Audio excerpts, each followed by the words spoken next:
शांतता. नमस्कार. आज आपण एका खूपच इंटरेस्टिंग जोडीबद्दल बोलणार आहोत. विचार करा, एका बाजूला आहे विजेची बुद्धिमत्ता आणि दुसऱ्या बाजूला आहे हवेच्या दाबाची प्रचंड ताकद.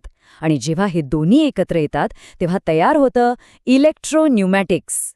चला तर मग या बुद्धी आणि ताकदीच्या प्रवासाचा रोडमॅप पाहूया.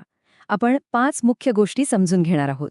सगळ्यात आधी इलेक्ट्रोन्यूमॅटिक्स म्हणजे काय, मग सिग्नलचा 3 टप्प्यांचा मार्ग कसा असतो, त्यानंतर इनपुट्स म्हणजे सिस्टमचे सेन्सर्स कसे काम करतात, सोलेनॉइड्स हा महत्त्वाचा दुवा काय आहे, आणि शेवटी रिलेज सोपे निर्णय कसे घेतात. ठीक आहे, तर मग सुरुवात करूया आपल्या पहिल्या आणि सगळ्यात महत्त्वाच्या प्रश्नापासून. हे इलेक्ट्रोन्यूमॅटिक्स प्रकरण नक्की आहे तरी काय? अगदी सोप्या भाषेत सांगायचं झालं तर ही एक अशी सिस्टम आहे जिथे एक इलेक्ट्रिकल म्हणजे विजेवर चालणारी कंट्रोल सिस्टम, न्यूमॅटिक म्हणजे हवेच्या दाबावर चालणाऱ्या पॉवर सिस्टमला कंट्रोल करते. आणि या दोघांमध्ये संवाद घडून आणणारा जो दुवा आहे तो म्हणजे सोलेनॉइड व्हॉल्व्ह. हा एका स्मार्ट स्विचसारखं काम करतो. आता इथे बघा, ही सिस्टम ना 2 भागांमध्ये विभागलेली आहे. एकीकडे आहे वीज म्हणजे सिग्नल, हा झाला सिस्टमचा मेंदू, एकदम फास्ट आणि स्मार्ट. आणि दुसरीकडे आहे कंप्रेस्ड एअर म्हणजे दाब असलेली हवा, ही झाली सिस्टमची ताकद, एकदम शक्तिशाली आणि सोपी. तर एक भाग विचार करतो आणि दुसरा भाग ते काम पूर्ण करतो. बरं, मग हे सगळं एकत्र काम कसं करतं? म्हणजे एखादा विचार कृतीत कसा उतरतो? चला, सिग्नलचा हा 3 टप्प्यांचा प्रवास समजून घेऊया. कुठल्याही इलेक्ट्रोन्यूमॅटिक कामात ना फक्त 3 सोपे टप्पे असतात. पहिला, सिग्नल इनपुट म्हणजे सिस्टीम आजूबाजूला काय घडतंय हे स्विचेस आणि सेन्सर्सच्या मदतीने पाहते. दुसरा, सिग्नल प्रोसेसिंग म्हणजे मिळालेल्या माहितीवर विचार करून निर्णय घेते. आणि तिसरा, सिग्नल आउटपुट म्हणजे घेतलेल्या निर्णयानुसार प्रत्यक्ष काम करते. चला, तर मग या प्रवासाच्या पहिल्या टप्प्याबद्दल बोलूया. इनपुट्स हे म्हणजे सिस्टीमचे डोळे आणि कानच समजा. यांच्यामुळेच सिस्टीमला कळतं की तिला नक्की काय करायचंय. आता इनपुटसाठी अनेक प्रकारची उपकरणं वापरली जातात, जसं की हाताने दाबायचे push button switches, mechanical limit switches, pressure switches आणि टेम्परेचर स्विचेस. आपण ह्यातल्या काही मुख्य प्रकारांना जरा जवळून पाहू. यातलं सगळ्यात सोपं उदाहरण म्हणजे पुश बटन स्विच, आपल्या दारावरच्या बेलसारखं. हे हाताने इलेक्ट्रिक सर्किट चालू किंवा बंद करण्यासाठी वापरतात. यात एक सामान्य प्रकार आहे, त्याला म्हणतात नॉर्मली ओपन किंवा एनो. आता नॉर्मली ओपन म्हणजे काय, तर एरवी हे सर्किट उघडं असतं, म्हणजे वीज जात नसते. पण जसं कोणी बटन दाबतं तसं सर्किट पूर्ण होतं आणि वीज वाहू लागते. म्हणजे बटन दाबल्यावरच काम सुरू होतं.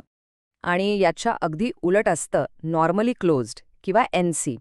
इथे काय होतं की वीज प्रवाह आधीपासूनच चालू असतो आणि जसं कोणी बटन दाबतं तसं सर्किट उघडतं आणि वीज प्रवाह थांबतो.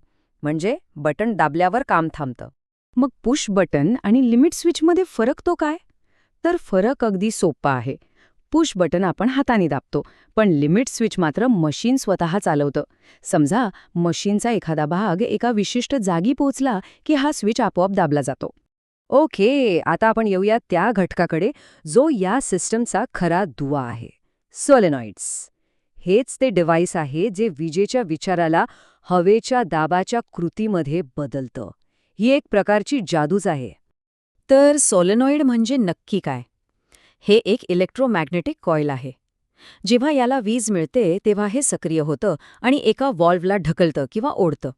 आणि यामुळे कॉम्प्रेस्ड हवेचा रस्ता उघडतो किंवा बंद होतो. सोप्या भाषेत सांगायचं तर हा एक ट्रान्सलेटर आहे, जो इलेक्ट्रिकल भाषेचं न्यूमॅटिक भाषेत भाषांतर करतो. आता सोलेनॉइड व्हॉल्व्हचे 2 मुख्य प्रकार आहेत. पहिला आहे सिंगल सोलेनॉइड. यात स्प्रिंग असते. जोपर्यंत वीज चालू आहे तोपर्यंत व्हॉल्व्ह काम करतो. वीज बंद झाली की स्प्रिंग त्याला परत जागेवर आणते, दारावरच्या बेलसारखं. दुसरा आहे डबल सोलेनॉइड. याला मेमरी असते. एकदा सिग्नल मिळाला की तो आपली पोझिशन बदलतो आणि वीज गेली तरी तसाच राहतो, अगदी आपल्या घरातल्या लाईटच्या स्विचसारखं. बरं, मग सर्किटच्या नकाशात किंवा डायग्राममध्ये हे कसं ओळखायचं? एकदम सोपं आहे. जर व्हॉल्व्हच्या चिन्हाच्या एका बाजूला डब्ल्यू सारखं चिन्ह दिसलं तर तो सिंगल सोलेनॉइड, आणि जर दोन्ही बाजूंना दिसलं तर तो डबल सोलेनॉइड. हे डब्ल्यू म्हणजे सोलेनॉइड कॉईल. ओके, तर आपण पाहिलं की सिस्टम सिग्नल कसा घेते आणि त्यावर काम कसं करते.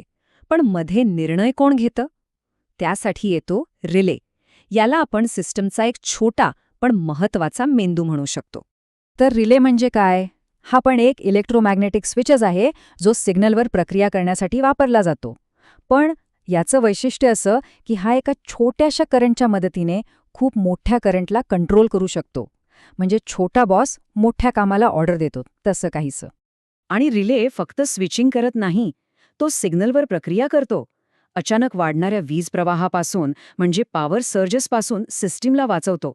आणि सगळ्यात महत्त्वाचं, तो इंटरलॉकिंगची सोय देतो. म्हणजे काय, तर सुरक्षेसाठी 2 गोष्टी एकाच वेळी सुरू होण्यापासून रोखतो. आणि म्हणूनच म्हटलं जातं की एका साध्या पुश बटन स्टेशनपेक्षा रिलेमध्ये खूप जास्त कंट्रोल फंक्शन्स एकत्र आणता येतात. याचा सरळ अर्थ असा आहे की रिले वापरून आपण जास्त गुंतागुंतीच्या, स्मार्ट आणि सुरक्षित सिस्टम्स तयार करू शकतो. तर आता आपल्याला या सिस्टीमच्या मूलभूत गोष्टी कळल्या आहेत. मग आता एक प्रश्न पडतो, हे बुद्धी आणि ताकदीची जोडी आपल्या अवतीभवती नक्की कुठे कुठे काम करत असेल? फॅक्टरीतल्या मोठ्या रोबोट्सपासून ते आपल्या रोजच्या वापरातल्या मशीनपर्यंत? जरा विचार करा, उत्तरं खूप इंटरेस्टिंग मिळतील.